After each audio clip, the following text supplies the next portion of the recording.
Yes, that's right. It is indeed Biden time. Welcome to another installment of the show. As always, I am Christian Bladt. Today, joined by special guest, return guest, the one and only Royal Oaks. Royal, thanks for coming on with us. My pleasure, Christian.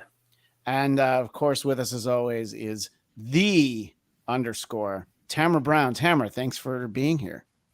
Well, thanks for having me, as always. As always.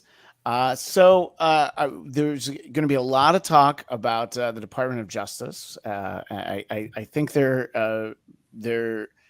building a case against someone who at one point resided at 1600 Pennsylvania Avenue in Washington, D.C. We'll get to that in a moment.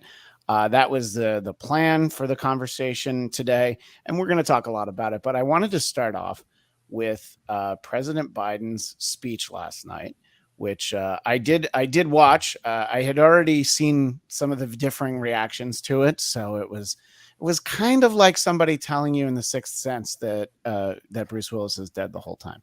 So I kind of knew where it was coming from, and I wanted to ask you first, Tamra, your thoughts on what President Biden had to say and the reactions to said speech. Well, unfortunately, I didn't watch it live, but I have seen the same responses that I'm sure both of you have. I love that you've put this photo up because I saw some jokes being made about the lighting, and it does look like that a Disney Imagineer had a hand in setting the scene for this. It really puts me in the mood for Halloween, September 1st, and it seems like we're getting a jump on spooky season. Yeah, there were some side by sides, specifically one of the bridges to a ship in the Star Wars: The Last Jedi film. So someone asked, "Hey, where was Rian Johnson, the director, last night?" So there have been a lot. Yeah, very haunted mansion. That's what I'm saying. There's no windows and no doors. Is democracy growing or shrinking? So yeah, I just saw the recaps and the reactions and things like that, and it seems, obviously the biggest sort of talking point, I think, is the Republicans feeling they were attacked by the rhetoric that he used, which I'm trying to find a transcript, but I'm seeing things like he keeps saying MAGA Republicans. Yes, and I know that that's a very what's the word? Like researched word. Like they did specific his office did specific polling to see how that word works, and it's like when you do focus groups, like before a movie opens on the phrase MAGA Republicans, and like that's the one that it does seem tested in like a political laboratory. Like make sure you specify MAGA Republicans. So it was specifically chosen to be the most palatable. But yet still it was perceived as a very inflammatory speech. But it would be perceived as that by Trump supporters, regardless of he could have said the most saccharine speech possible, but just by, probably patting himself on the back for certain things and saying we still need to make progress on this. The point is, we're polarized, and his speech would have been criticized regardless. I don't think that anything he said was particularly inflammatory. Certainly not as inflammatory as his predecessor, the type of language that he used. Well, we might get to that comparison in a moment. My first thought before I watched it was, okay, I think the people that are reacting the worst to it are the people that he's probably not talking to, the people that he's not appealing to. And it does seem really calculated to say MAGA Republicans, because you're not talking about registered Republicans who vote for, the traditional Republican candidates, the ones who may have voted to impeach, the ones who voted to ratify the elections as they were actually the actual results of the wedding. Wedding, it's like a wedding for the whole country. We get married to somebody every 4 years, and sometimes we renew our vows for 4 extra years. But anyway, and neither candidate is a virgin, that's for sure. Yeah, absolutely. That's a great point, but not the one I would have expected from you, Royal. So your thoughts, Royal, on sort of, this is very clearly, I've got this image on the screen. They were very clearly, I mean, the lights didn't look like that when he walked out. They shifted to this like bright red lighting, Right. So what do you think sort of from the presentation of it, as I don't even know if it's entertainment, but as something to watch? But in any case, what did you think about it just sort of as a whole, Royal? So I thought it was a smart move for him to kind of come out swinging, because, he's been taking so much crap over the last several months for being, doddering and senile. And you remember before the FBI raid, I mean, there was actually talk about, well, we don't want him, of course. We Democrats, the polls said, we don't want Kamala Harris either. So it's, who are we going to get? Pete Buttigieg or whatever. And now he's really coming back strong. The inflation is coming down. The unemployment rate is still good. COVID seems to be receding. And, you got the big bill passed for climate change. So he's really on a roll. So I think it was smart to try to exploit that. This is kind of like his coming out party, the beginning of not only the midterms, but looking ahead to 2024. In terms of the style there with that picture, I mean, give me a break. I don't know what kind of research they may have done, but dark and all these red lights, it looked to me like Satan's man cave. I don't really think it was a good look for him, but more on the substance, I think he kind of stepped in it in the severity of his attack. Because when he comes out and talks about MAGA Republicans and so on, and essentially his theme is these people are against democracy. They're in favor of violence. They don't believe in the rule of law and upholding winners in elections. It's very close to what Hillary was doing in 2016. And she thought it was a really good idea. I'm sure they researched that and focus grouped it. And she called people deplorables. And It really backfired on them, because it wasn't just like the KKK, QAnon, or John Birch Society segment of the Republicans that went for Trump that you would be considering a deplorable. Her comment was interpreted as, well, they're all deplorable. And so then the Republicans started to attack late yesterday. And then I think Ducey, the Fox News reporter, he's asking in one of the press conferences, well, does the president think every single Republican falls into this category of MAGA Republicans? So they're trying to exploit that. And I think it's dangerous because, again, I hearken back to the 2016 lesson where I had a friend in Philadelphia who was a lawyer who kind of had a good pulse on people's attitude in Pennsylvania in 2016. And he said that there was a bumper sticker that was very popular in 2016, and it said, "I'm a bitter clinger."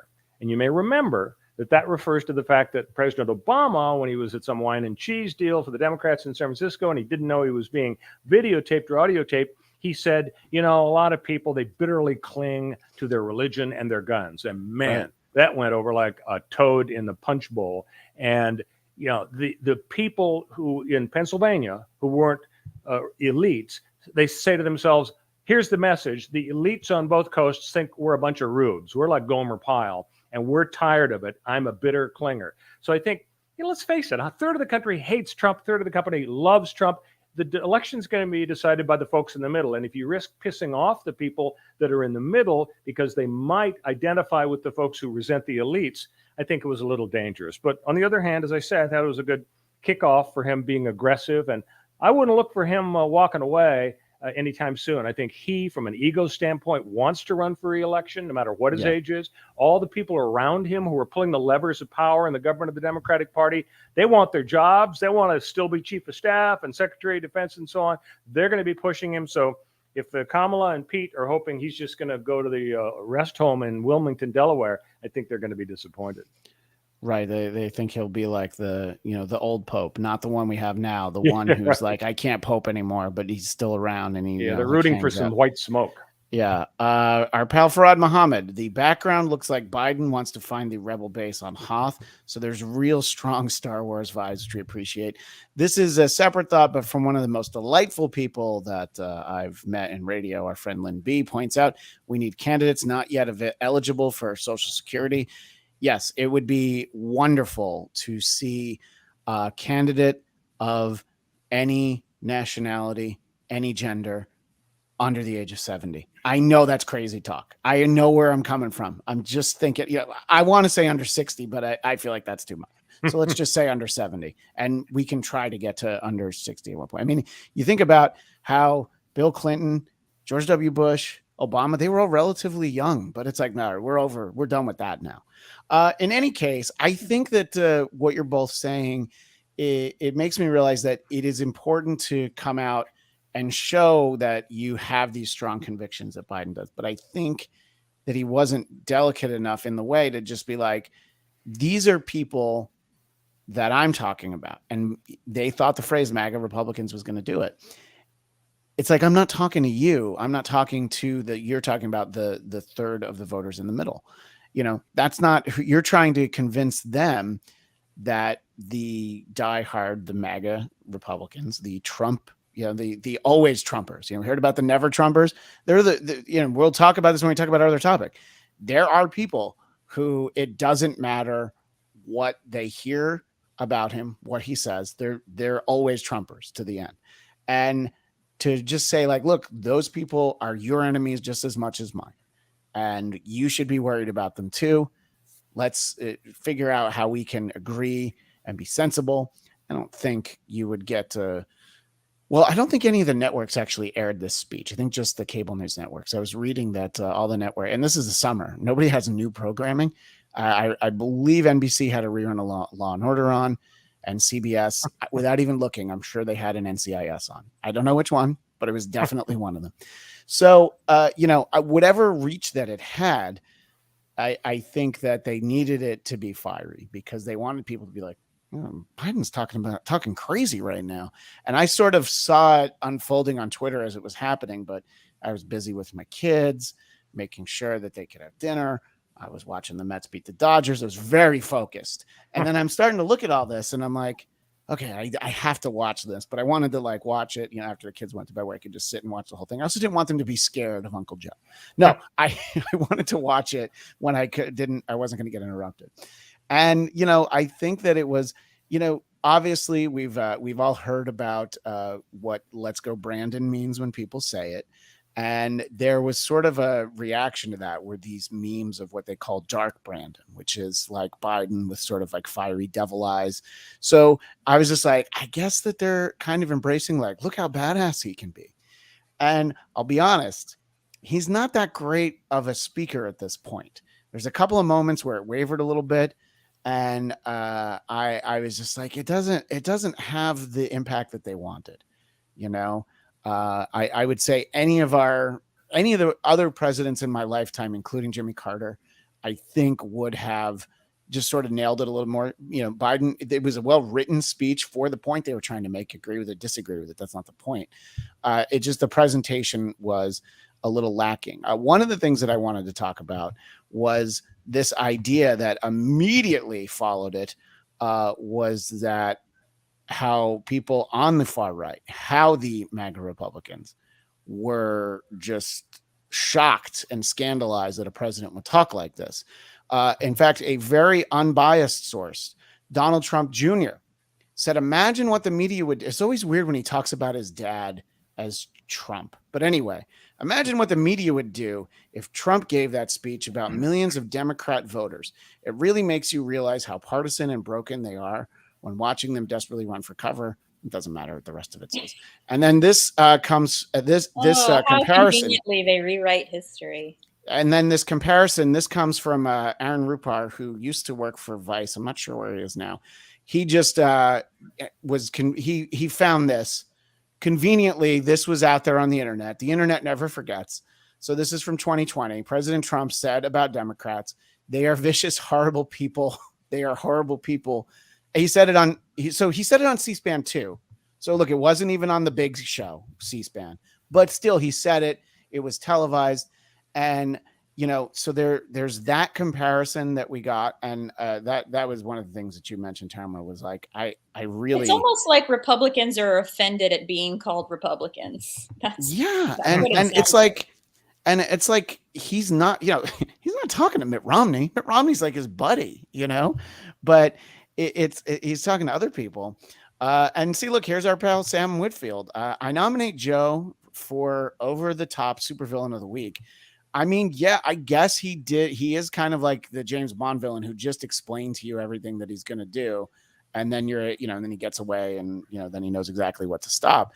But Sam, I know you well enough to know that you're not a fan of Joe Biden. So he's not going to win you over. So I think not trying to win you over isn't the mistake, but doing it in a way that is going to alienate sort of in the middle. That's exactly what Royal's talking about. You have to keep, you have to keep what you consider to be the normal people at bay. The other thing I want to make before I circle back to Royal is there's this point about the two Marines standing there, and they couldn't believe they were used in such a way, as props. And I agree with that sentiment, except of course for the fact of how many times we have also seen, basically the same thing done in the past. You know what I mean? This is not the first time that we've seen that. And, there's, sorry, I'm just trying to find it. I was trying to be slick, but I didn't get it. There it is. We, of course, remember the mission accomplished, where the mission had not been accomplished. President George W. Bush, there's hundreds of soldiers behind him. So this isn't a new tactic, is my point. You can criticize it, though. I mean, it's fine. What are your thoughts sort of on basically all of that? Do we need to quote unquote stoop to Trump's level to speak to people? That it's like, if he's going to say that we're terrible, I guess we can say that we're terrible. If Hillary said it, I might as well say it. What do you think sort of about the comparisons, Royal? Well, I think, first of all, on the Marine angle, that's a really interesting issue because of the background in terms of Trump using the military when he went on that walk across the street to the church and he held up the Bible. You remember that? Chairman of the Joint Chiefs of Staff, Mark Milley, who continued on now into the Biden administration, was totally furious about this because he had in his mind a very bright line that has to be recognized. Politics on one side and the military on the other. So he didn't want to be used as a prop, as sort of a ploy to appeal to folks who like the military. And I think that's why the Republicans, being sensitive about that criticism, are saying, oh, look at the Marines. Well, I mean, it's kind of silly. Obviously, we don't want the military to be participating in some sort of a coup. Fine. But I mean, the Secret Service, if they aren't technically military, they're kind of paramilitary. They got guys with machine guns and dark suits standing behind every president at every moment. So it's not like there's going to be some sort of a takeover of the government.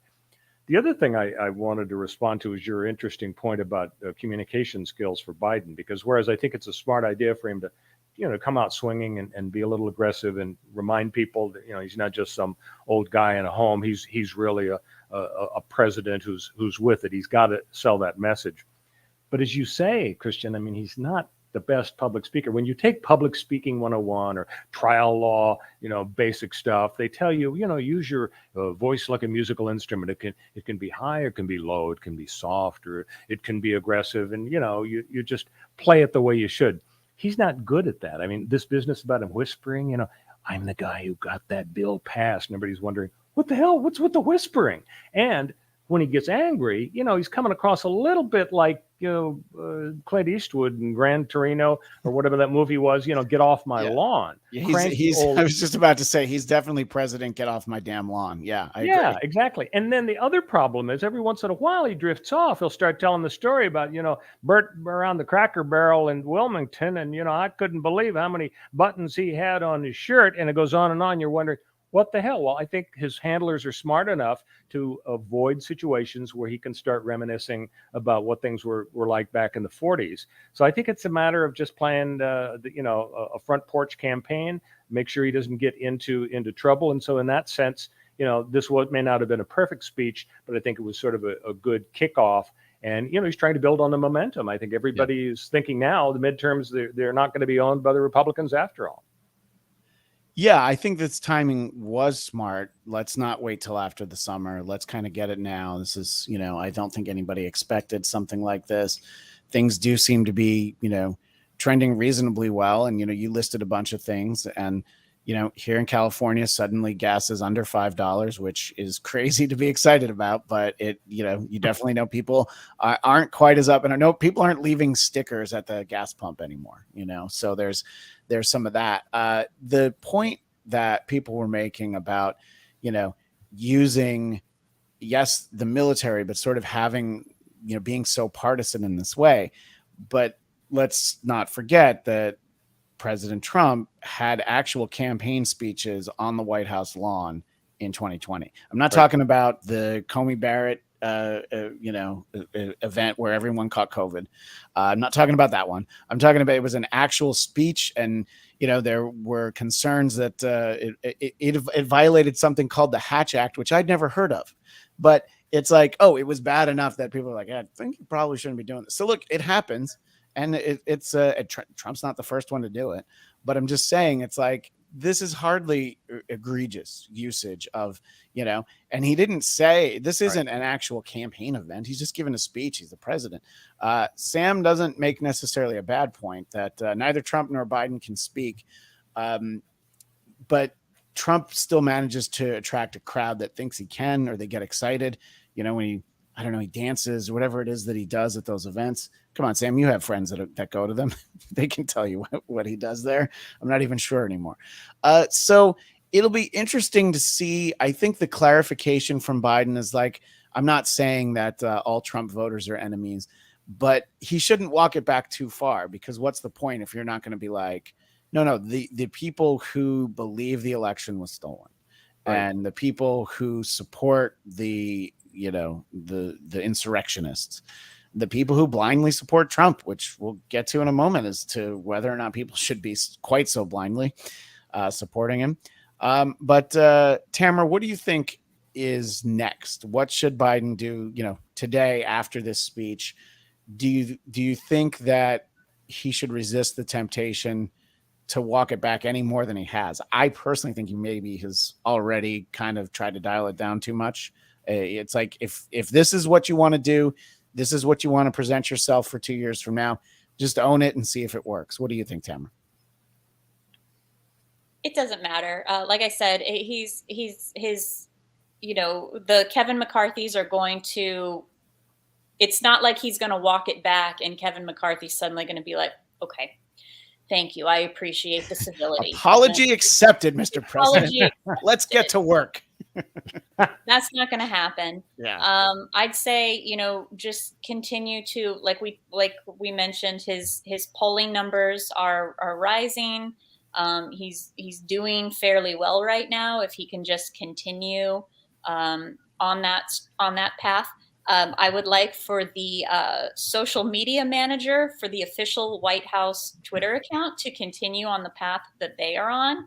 And I'm referring to when the day that it was announced that, some college debt will be forgiven, and every, I believe it was only Republican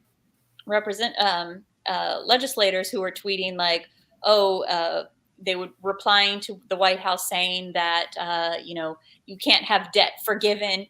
And they would remind them, Marjorie Taylor Greene, Matt Gaetz, they took out this amount in PPP loans that were not forgiven. And that it's exactly that type of, everybody was like, oh, shade from the White House. But it's, it's not even shade. It's just pointing out a fact. Don't criticize loan forgiveness when you yourself have had hundreds of thousands of dollars in loans forgiven. That was the one that I saw, was the official White House post about Marjorie Taylor Greene having gotten those PPP loans forgiven. Royal, Bill Kristol, formerly the Weekly Standard, who it was known as just one of the most conservative voices, has gone so far in on anti-Trump Trumpism, Right. and that movement.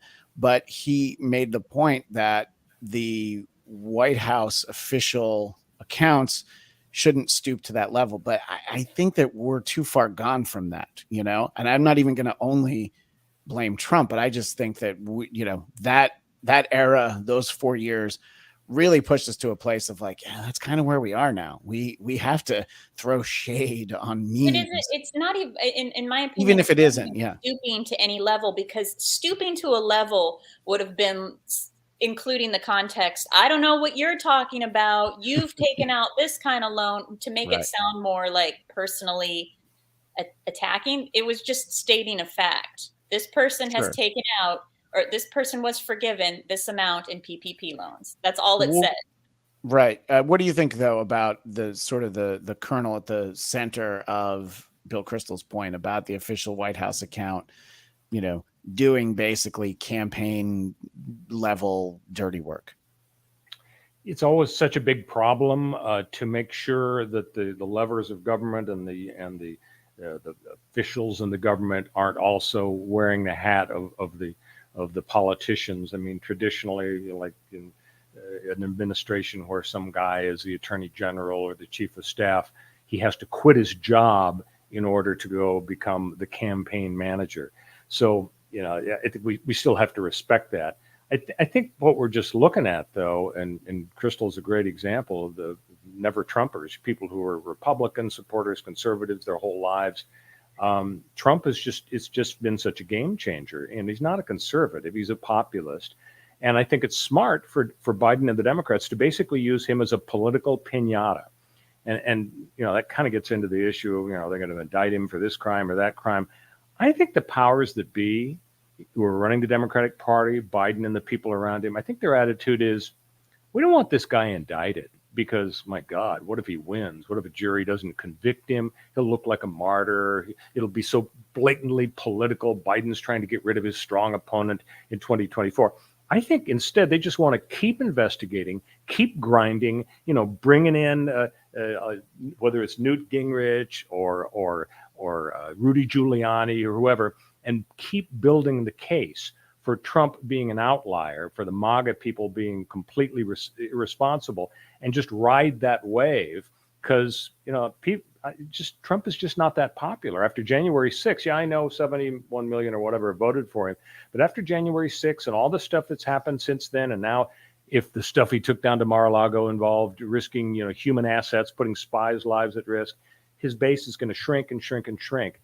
And I think that's the solution for the Republicans to ride to victory, the Democrats to ride to victory in 2024. And it looks like the Democrats may pull off a coup on the midterms. When you look at the numbers over the last 70, 80 years, every single time you go to the midterms after 2 years of a president's first two years, the party in power loses between 10 and 50 House seats, maybe 5, 6, 7 Senate seats.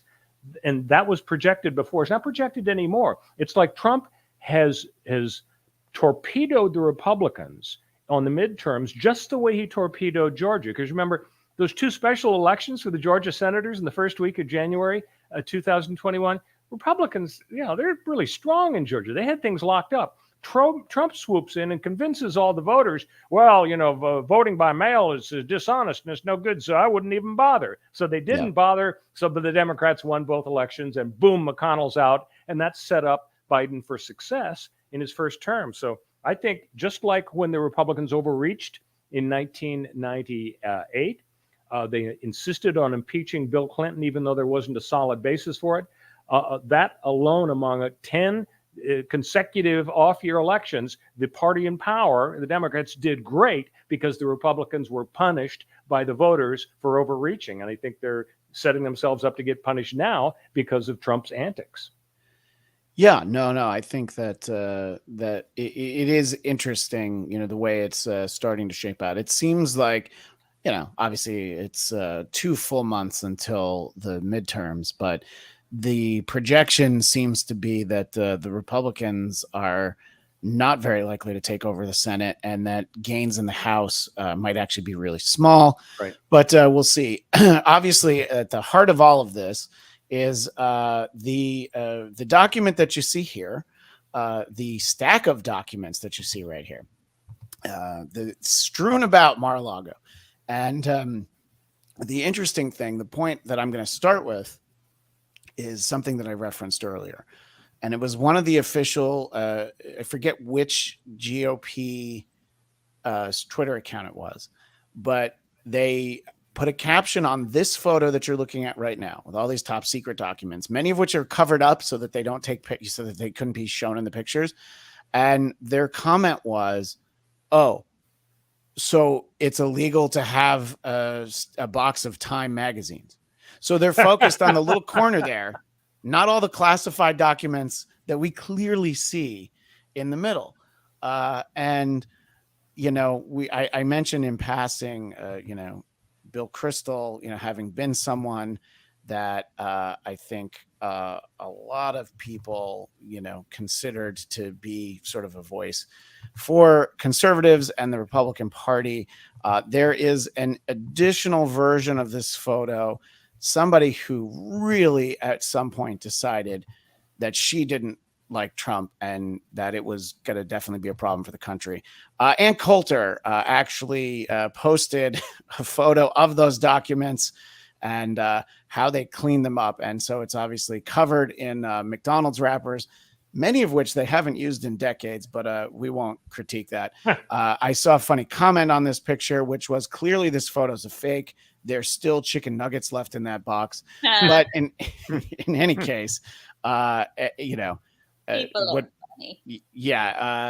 Coulter, if nothing, is you know, just a next level shit stirrer, and it's done very well for her. You know, whenever you would see like some headlines about like, oh my God, Ann Coulter said something crazy, you'd read a second paragraph down, Ann Coulter, comma, whose new book comes out next week. You're like, oh, right. Okay. So anyway, about the real pictures, you know, and Sam Whitfield actually in the chat says Trump being indicted would make him a martyr. Yeah, I mean, that's, I think, exactly what you're saying, Royal, is how to proceed with this is a little tricky. But as you follow this story, Royal, what are you seeing about what the Department of Justice has on him, what they're looking for, and if this is really a substantial case against the former president? Well, we don't know what ultimately is going to emerge from the cache of documents. We don't know how bad it's going to look. If you had to bet, I would say it's probably going to look pretty bad because it was a long, agonizing decision the Department of Justice had to go through to take this unprecedented step of a raid on the ex-president's house. And so they probably decided at the end of the day, we really think there's going to be some juicy stuff there that's going to help move the needle in terms of popularity against Donald Trump. Because without that assumption that there's a pot of gold at the end of the rainbow, they knew that they were going to get a bunch of crap for taking an unprecedented step. You know, it's smart also for them to double down on what Trump has done, because it isn't just violating the Espionage Act, taking classified documents that can't be stored any place except in official places in Washington, taking them to your home. That's a violation. That's an illegal act to misuse classified documents. But a separate issue is, did Donald Trump obstruct justice? So what's that? Well, in May of this year, the grand jury subpoena was served on Trump, and it said, hey, Mr. President, please produce a bunch of documents, anything that says classified or top secret. We think you got some, and so here's the subpoena. A few days later, in June, his lawyers produced a small stack, and they signed a statement. The lawyer said, I hereby state we've done a diligent search for this, and this is all we've got. Thank you very much. Go away. So between then and the August search warrant and the raid, the Department of Justice figured out, maybe from a mole in Mar-a-Lago, but from whatever source, they had reason to believe that he really hadn't produced everything after all. So the raid comes on August 8th. They get 24 boxes filled with stuff, and now we see it depicted on the rug. And so the Department of Justice is saying not only did he do a bad thing by taking stuff, but he also lied and he obstructed justice by not giving it back when he should have. So that's going to give another arrow in their quiver. I'm actually interested in what either or both of you may know about the picture. Somebody said that they thought, well, it was staged because the stuff was in like a closet and a safe, and they assembled it and they laid it out. But by laying it out there, some people are accusing them of staging the news. It makes it look as if that's the way Donald Trump maintained his study. You know, he's got the top secret here, and he's got the framed cover of Time magazine there.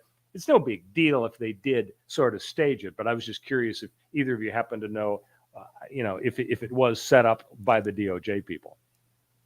Yeah, I think my thought is that it definitely conveys the idea that, he was just sitting around, the actual photo, not the Ann Coulter one, Right. that he was just sitting around, flipping through them and being like, oh yeah, okay, I'll get back to this later. And yeah, I think that if the FBI releases that photo as part of the investigation, I think it definitely is clearly to give the impression that they were just sitting around like that. Now, if they did that, just sort of like, we want to show what was in these boxes, and the photo wasn't intended, although I don't know how the FBI is unable to secure a photo to have it not go out to the media. So I feel like it's all very intentional.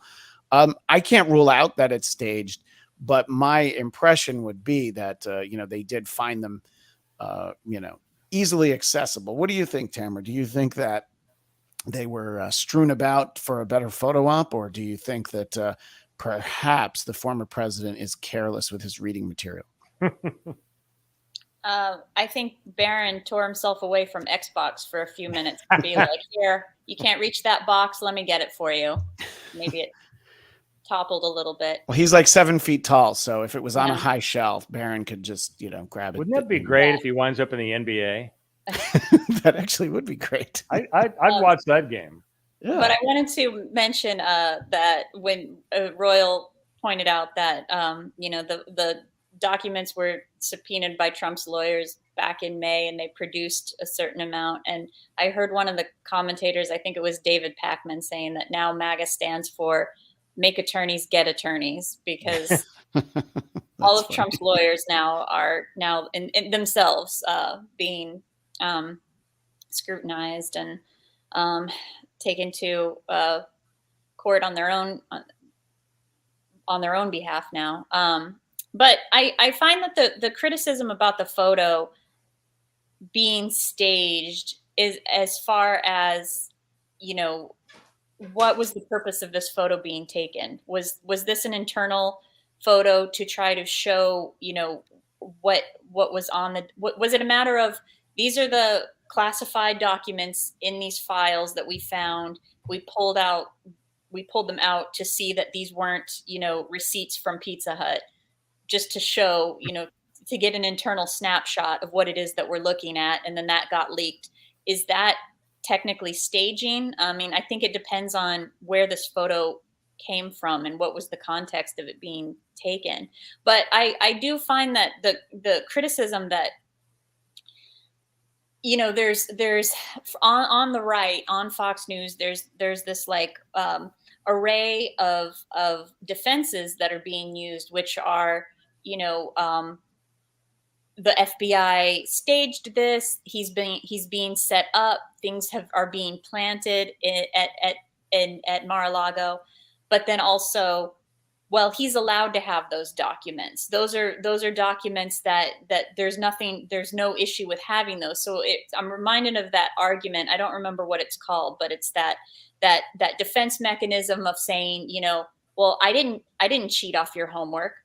Besides, the teacher said that we can share homework to get our answers. And, and these were my answers anyway. So it's like, well, which one is it? Did the FBI come in there and plant the evidence, or it is his evidence and he's allowed to have it? Like when you're grasping at these different defenses, it's hard for you to say that you don't, you're not recognizing that something was wrong here. Yeah, that's a great point about the classification. I think one of the defenses that Trump has made is the president has the right to declassify any old thing he wants. And if I say it's declassified, then it is. So there's a problem with that. First, it's not true. By statute, there's some things like our nuclear codes. It doesn't matter if the president does say, I want this printed in the Epoch Times tomorrow. He can't do it.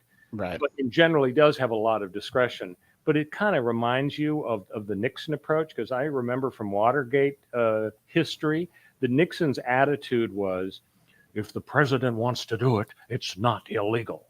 And nobody was Great buying impression. that. Yeah, my impression is actually pretty good, because I just finished listening to Bill Oakley's Space 1969 book on Audible, and they've got a killer Nixon impression. I highly recommend the show. Space Wait, they didn't just bring in Rich Little? Come on, the guy needs work. No, they had the same guy do both Nixon and Johnson, and you'd never know it was the same guy. It's an incredible. It's essentially a radio play, a 5-hour radio play. Oh wow!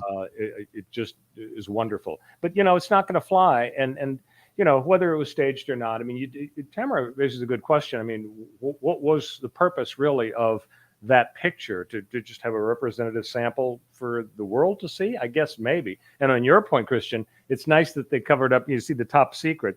I mean, if they'd left the sign off, oh, our man in Tehran, Bill Terwilliger, that would be nice for that to be shown on cable news. But it just looks really bad for Trump to have top secret documents sitting there next to his divan for no apparent reason. Yeah, I saw a clip of Bill Barr, who may have an axe to grind, but saying that, just waving your hand over a bunch of documents and saying that they're declassified doesn't make it so. And also, he's the former president. He can't declassify documents anymore. Right. So if he did it when he was president, there's one conversation about whether or not he could have, but he can't do it now. And it's interesting because to Tamara's point, it's like he's throwing a lot of excuses against the wall. It's like, I can't believe that they make it look like I leave my stolen top secret documents just laying around. Obviously, I have them in a box. And besides, they're not top secret because I declassified them and I gave them all over anyway. So I don't even know where these came from. They probably planted it. So it's like this very circuitous. What I wanted to talk about is the fact that the latest sort of inventory on what they found. So this is what was found on August 8th. So there were 11,000 non-classified, 18 marked top secret, 54 marked secret, and yes, they are different, 31 marked confidential, but most interesting are 48 empty folders marked classified, 42 empty folders marked returned to, someone in particular. Not all the same person. It's just they're, it's like you're borrowing these. So there's a lot of stuff that he's keeping.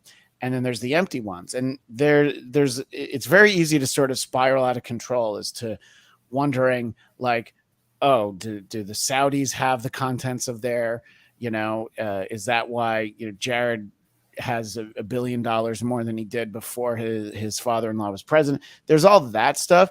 But to me, the most interesting of those is this theory that I can't imagine is true, but it's like it's out. If in a movie this happened, you'd be like, oh, come on, they could have come up with something better. Is that some of these files that are missing were buried with the former Mrs. Trump, Ivana Trump, who was buried at Mar-a-Lago. So the idea was, all right, they're coming for all this stuff. Let's stuff it in the coffin. Wow. And that's why they had like 10 pallbearers. Now, I'm just like, that's too crazy. I don't know. I mean, Tamara, is that one of those ones where you're like, I think people want that? You think people want that to be true, but it's like, I somehow doubt that that's where those files are.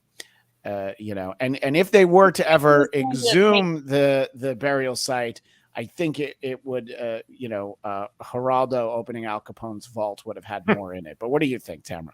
I think if you're going to go that absurd with a hiding place, you can do, better than that. There could be, sending it to, I don't know. It was sent to Putin. It was placed under I can't think of examples right now, but that's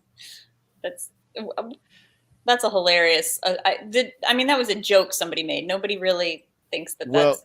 When those things that start like jokes, then people start being like, yeah, but what about that idea? It's like, then it's like Tina Fey saying as Sarah Palin, I can see Russia from my house. And then that gets attributed to Sarah Palin did say something similar to that, but she didn't actually say I can see Russia from my house. She just said Russia's near Alaska, which is true. And, But I don't know. So in terms of the documents that are missing, Royal, how much concern do you think there is whether they're buried on the premises, or I think that would be the least alarming thing, if they have been sold or loaned out, if Trump had sort of like a book club where they'd get together and, Right. read some top secret documents. What are your thoughts sort of, in this accounting for items that are missing? Yeah, it's kind of weird, the idea that they would be missing, because if Trump is going to leave some stuff in his safe, in the closet, or wherever they found this stuff, then why wouldn't he leave all of it? Because it sounds like he didn't expect to be raided. So you wonder, did he burn some of it? They say he liked to tear stuff up and send it down the toilet, which could end up the White House plumber showing up. Yeah, who knows? I had not heard, Christian, about the idea of the casket. I mean, what would be the point of that as opposed to just burning it or shredding it? Maybe later on they might want to dig her up and take a look at the documents when nobody's looking. But I think, and it's weird. Sometimes I remember from my law practice, the other side would be suing an insurance company because a claim was denied, and the other side would ask, "We'd like all your paperwork, including all the folders, like manila folders, binders in which papers are found," because often, this is a few years ago before everything was paperless, because sometimes folks would write incriminating stuff on the folder, like, "Oh, well, this claimant is black, we're going to deny his claim." And so they're very interested in getting the folders, even if there's nothing in it. So I don't know, maybe there could be that, but I'm guessing that if there's anything left that is missing, that's under Trump's control, it's not going to be around for all. I mean, it's a weird history. Going back to Watergate again, why didn't Richard Nixon burn the tapes? There are all sorts of interpretations. Well, he wanted it for his book, or, for the history, or he wanted to be able to show that John Dean was a liar and so on. But the bottom line is, how hard would it have been to think it through and realize all he had to do was burn the tapes, and he wouldn't have been gone from office, because the smoking gun evidence against him was only in the tapes. Well, people don't like to do it, and I guess Trump didn't want to destroy stuff either. Well, before we start to wind down, I wanted to get your thoughts, Royal, on sort of the next steps.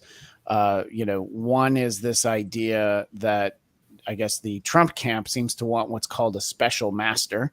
And I thought that that was something that you asked for in an establishment that has a secret knock, and you go downstairs and, you meet with the special master. This is a different thing entirely. What does that step mean? And do you think it's something that's likely to happen, and the pros and cons of actually appointing one? Yeah, it's inside baseball. It's eventually a nothing burger. But here's the deal. When you are required to produce documents, whether it's a criminal case where you respond to a subpoena, or it's a civil case where you hand over stuff, there's a worry. Well, what if some of the stuff is really attorney-client privileged? And so then the question becomes, well, who gets to look through it and decide what's privileged? Oh, here, we're going to give it back to you, Mr. Trump, and we keep the rest of it. So the Department of Justice has what they call the filter team, the folks who will not be involved in prosecuting Donald Trump down the road if he is. Instead, their job is just to look at his giant stack of documents and figure out, to and from lawyers, Mr. Trump gets this back. They take the rest of the documents and give it to the pitbull DOJ lawyers who are going to put him in prison. Trump doesn't like that because he doesn't trust them. And so he says to the federal judge who's hearing his civil case for tamping down the search warrant, he says, "Judge, give us a special master," meaning a retired judge who's super objective, who will look at the 24 boxes and give an honest, objective analysis of, this goes back to Trump because of executive privilege or attorney-client privilege. So the judge is inclined to rule in favor of that. But, it'll take a few more weeks, maybe. It'll slow things down a little bit. But substantively, I don't think it's going to change. I think ultimately the rubber is going to hit the road when the DOJ is able to analyze fully everything that was obtained, and they're going to decide, do we want to prosecute him or not? Again, I'm suspicious that the powers that be for the Democrats are going to say no to that, because let's face it, the DA in Atlanta, the prosecutor in Washington, D.C. about the incitement of riot, and the prosecutor in Manhattan, they would love to be household names and super famous and make $100,000 per luncheon speech by indicting Donald Trump, taking him to trial and having a jury of his peers send him to prison. I mean, this is the dream for the prosecutor. Sure. But nobody's indicting. And I think that maybe it's because the Democrats are kind of keeping their powder dry, because they may think that that could be a net negative for Democrats if they go that route. Well, and there's also the idea, I guess, that if they are going to do anything, the thinking is that they shouldn't do it before the midterms, which I've seen that as a theory. But I mean, it's not like he's on the ballot, so I don't quite understand that. But I think not doing it at all, I understand that from sort of a political standpoint. And honestly, it is probably not something that the country needs to be dragged through, is all of that.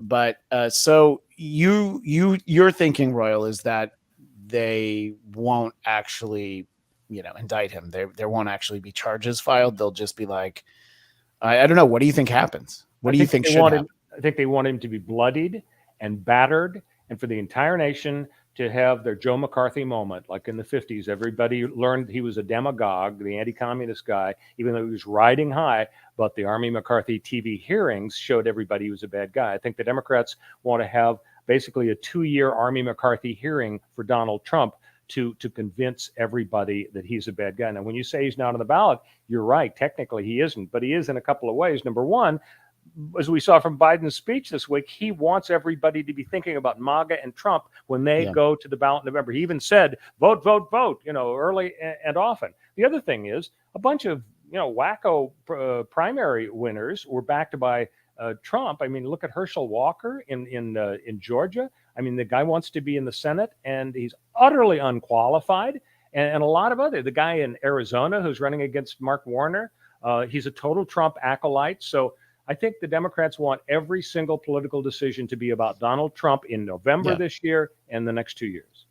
What do you think, Royal, have you heard the speculation that Democrats have put money into those campaigns of people like Herschel Walker, so that because they think that they're easier to beat? Yeah, I remember a month or so ago, that was kind of a big story going around. And some people thought, well, that's a little unethical. Why should the Democrats be interfering with the other side's internal decisions?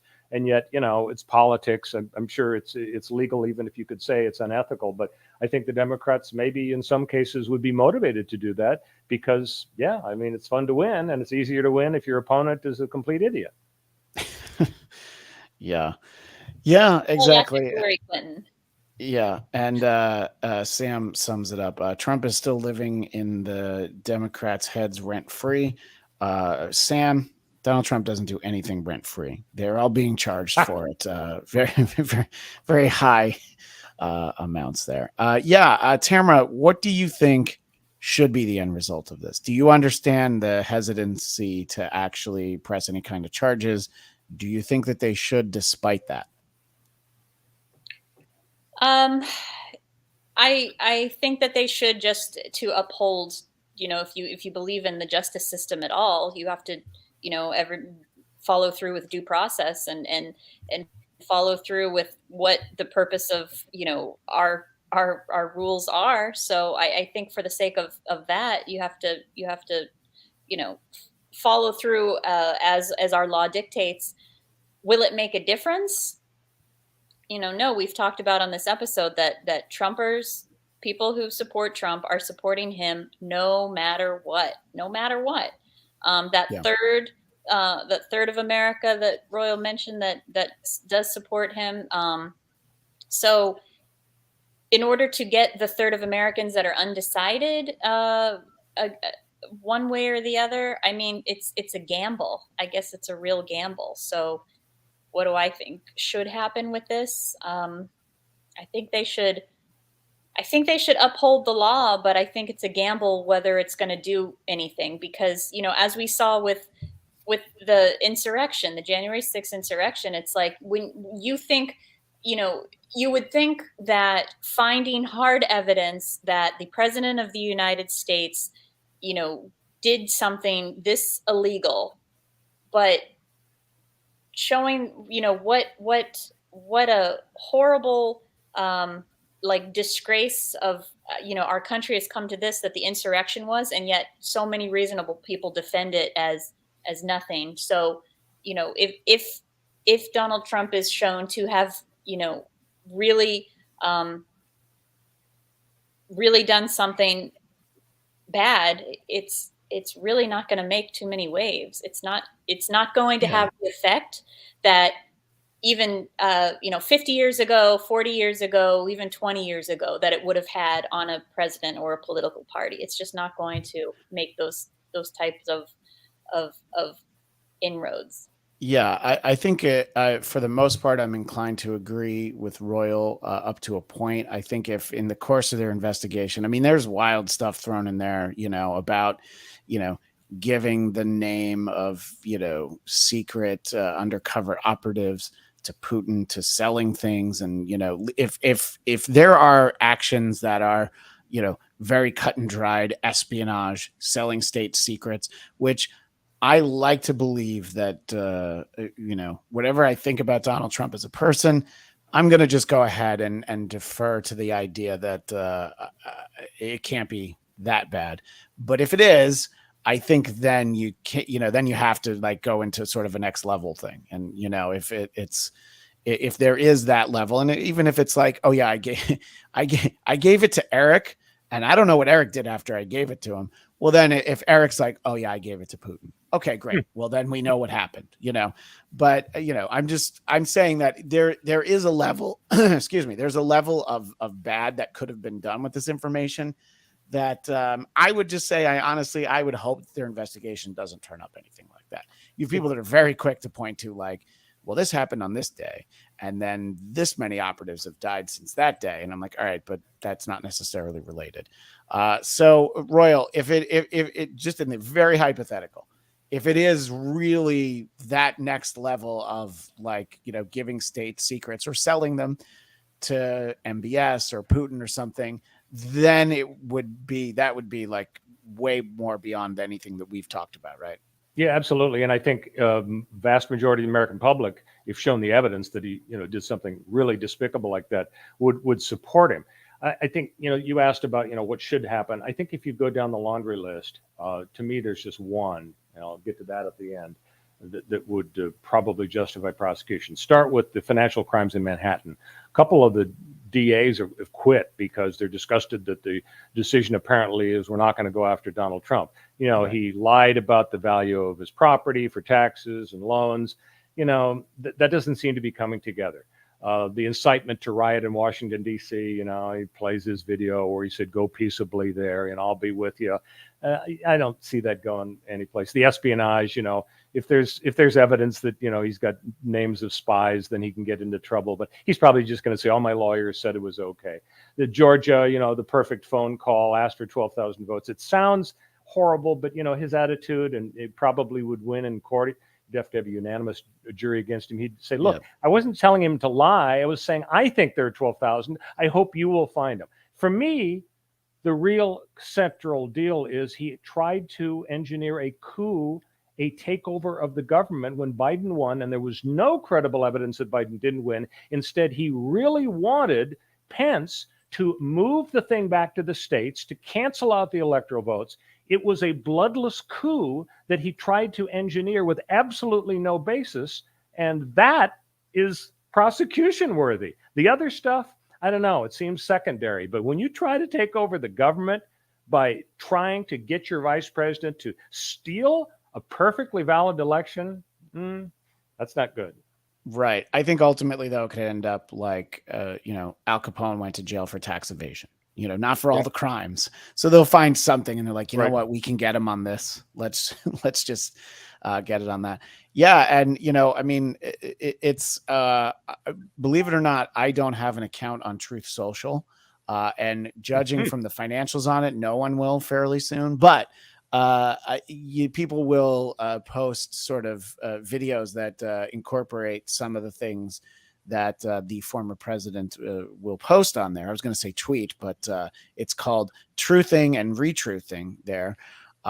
Is that, there's like, oh, so, Mark Zuckerberg tells Joe Rogan this about the FBI saying that the Hunter Biden laptop was Russian disinformation.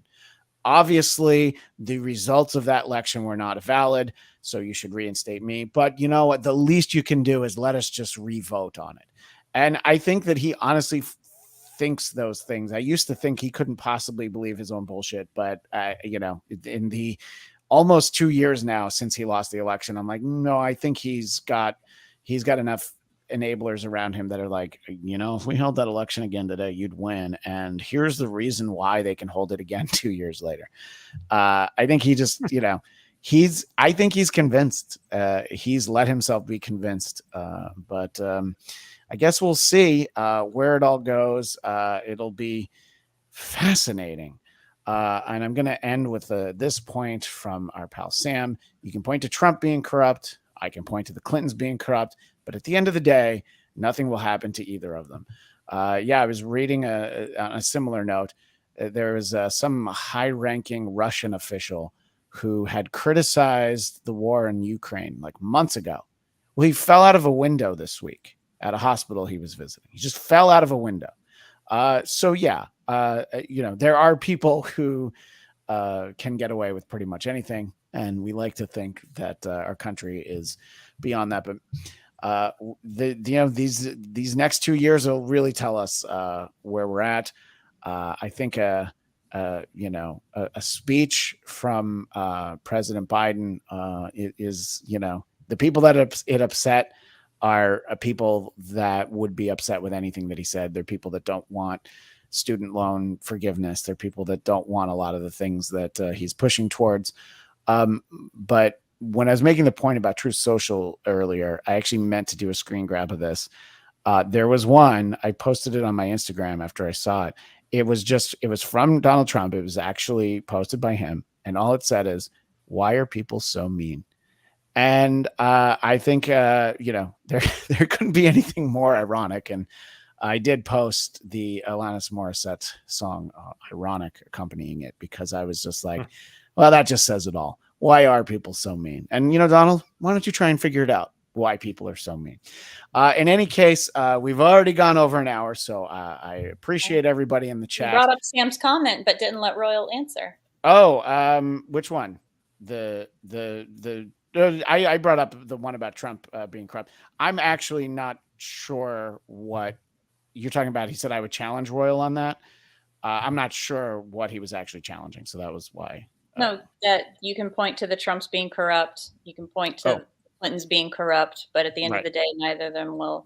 What do you think, Royal? We'll finish on that first point. Do you think that the Trumps or the Clintons will ever answer for crimes other than having to live their lives being Trumps or Clintons? In some ways, that's a sentence enough. Yeah, they're too big to ever go to prison. People like to compare and say, well, Hillary Clinton, she had a bunch of classified stuff among the 30,000 that was destroyed and so on. But if I had to bet money, I'd say neither one of them will ever reside in the Gray Bar Hotel. Right, exactly. And thank you, Sam, for always being such a lively part of the chat. Royal, if people want to keep up with you and hear more from you, where do they go to do that? Oh, yeah, please check out our podcast. My son Connor is also a lawyer, and every week we put out a podcast called Too Many Lawyers. It's wherever you get your shows. And other than that, Facebook and Twitter at Royal Oaks. I've been following the Vanessa Bryant trial here in Los Angeles pretty carefully, and so just I hope folks can check into the podcast, Too Many Lawyers. And Tamra. I remember that from last time. That's such a great name. It is a great podcast name. And Tamra, where can people find you? You can find me on TikTok and Instagram at Hey Tamra. And I'm on Twitter and Instagram at ChristianDMZ. Please subscribe to the Blackcast YouTube channel, BLADTCAST.